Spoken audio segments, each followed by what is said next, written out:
Question വന്നാൽ എങ്ങനെ ചെയ്യാൻ നോക്കാം. ഒരു ഫ്ലൈറ്റ്, അപ്പോൾ ഇത് ക്വാഡ്രാറ്റിക് ഇക്വേഷൻ ഉപയോഗിക്കാതെ ചെയ്യാൻ പറ്റുമെന്ന് ചോദിച്ചിട്ടുണ്ട്. നമുക്ക് ഉപയോഗിക്കാതെ ചെയ്യാമല്ലോ. ഒരു ഫ്ലൈറ്റ് 1500 കിലോമീറ്ററാണ് ദൂരമുള്ളത്. അത് എയർക്രാഫ്റ്റ് ആയിരുന്നു. Slowed down due to bad weather. Its average speed എന്ത് ചെയ്തു? 250 km/h കുറഞ്ഞു. ടൈം എന്ത് ചെയ്തു? 30 മിനിറ്റ് കൂടി. Original duration of the flight ആണ് വേണ്ടത്. ഒറിജിനൽ സമയം എത്ര എന്നാണ് ചോദിച്ചിട്ടുള്ളത്. അപ്പോൾ ഒറിജിനൽ ടൈം എന്ന് പറഞ്ഞാൽ എന്താണ്? ഡിസ്റ്റൻസ് ബൈ ഒറിജിനൽ സ്പീഡാണ്. നമുക്ക് ഒറിജിനൽ സ്പീഡ് വേണം. അപ്പോൾ നമുക്കൊരു ഫോമുല ഉണ്ട്. Distance equal to S1 S2 by modulus of S1 minus S2 into delta T. അപ്പോൾ ഇതെന്തൊക്കെയാണെന്ന് പറയാം. ഇങ്ങനെയൊന്നും എഴുതേണ്ട ആവശ്യമില്ല പരീക്ഷിക്കുന്നു. ഇത് പഠിച്ച് വെച്ചേക്കുക. അപ്പോൾ ഇവിടെ ഡിസ്റ്റൻസ് എത്രയാണ്? 1500 1500 കിലോമീറ്റർ. ഫസ്റ്റ് സ്പീഡ് നമ്മൾ എസ് എന്ന് കൊടുത്താൽ രണ്ടാമത്തെ സ്പീഡ് എന്താണ്? സ്പീഡ് എന്ത് ചെയ്തു? കുറഞ്ഞു. എസ് മൈനസ് 250 ഡിവൈഡഡ് ബൈ ആ ഒരു ഡിഫറൻസ്. എസിൻ്റെ എസ് മൈനസ് 250 ഡിഫറൻസ് എത്രയാണ്?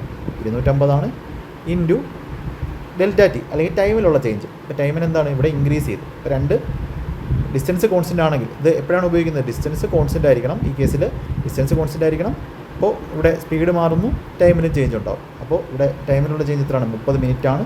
ഇവിടെ എല്ലാം km/h ഒക്കെ ആയതുകൊണ്ട് ഞാൻ 30 മിനിറ്റിനെ മണിക്കൂറിൽ കൊടുക്കുന്നു. 1/2 അവർ കിട്ടും. ഇനി നമുക്ക് എന്ത് ചെയ്യാം? നമ്മുടെ നോർമൽ കാൽക്കുലേഷൻ ചെയ്യുക. എന്നിട്ട് എസിൻ്റെ വാല്യൂ കണ്ടുപിടിക്കാം. അപ്പോൾ ഇവിടെ നമുക്ക് 250 × 2 500 വരും. അപ്പോൾ 500 × 1500 equal to S into S minus 250.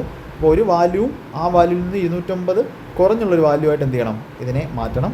അപ്പോൾ 500 × 1500 എന്ന് പറഞ്ഞാൽ ഒരിക്കലും അതല്ല, 1000 ഡിഫറൻസ്. നമുക്ക് എങ്ങനെ എഴുതാം ഇതിനെ?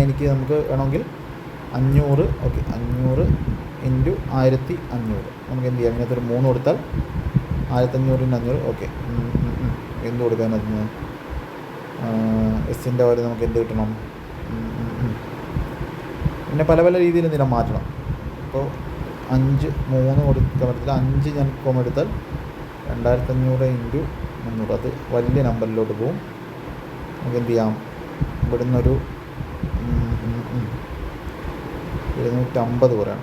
അപ്പോൾ 750 ആക്കാൻ പറ്റും. ഇതിനെ 750 ആക്കാൻ 1000 × 750 അതെ 1000 × 750. അതായത് ഇവിടുന്ന് ഒരു 2 എടുക്കുന്നു. 2 എടുത്ത് ഇങ്ങോട്ട് കൊടുക്കുമ്പോൾ എന്താവും?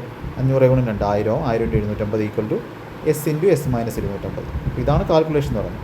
എസിൻ്റെ വാല്യൂ നമുക്ക് 1000 കൊടുത്താൽ എസ് മൈനസ് 250 750. അപ്പോൾ നമുക്ക് ഇനിഷ്യൽ സ്പീഡ് എന്ത് കിട്ടി? ഇനിഷ്യൽ സ്പീഡ് 1000 എന്ന് കിട്ടി. 1000 km/h കിട്ടി. അപ്പോൾ നമ്മുടെ ആൻസർ എന്താണ്? Find the original duration. Original duration എന്ന് പറഞ്ഞാൽ ഡിസ്റ്റൻസ് എത്രയാണ്? 1500 കിലോമീറ്റർ ഡിവൈഡഡ് ബൈ എത്രയാണ് നമ്മുടെ സ്പീഡ് എന്ന് പറയുന്നത്? 1000 km/h എന്ന് കിട്ടും. അപ്പോൾ കിലോമീറ്റർ പോയി 15/10 അതായത് 3/2 1.5 മണിക്കൂർ. Option C.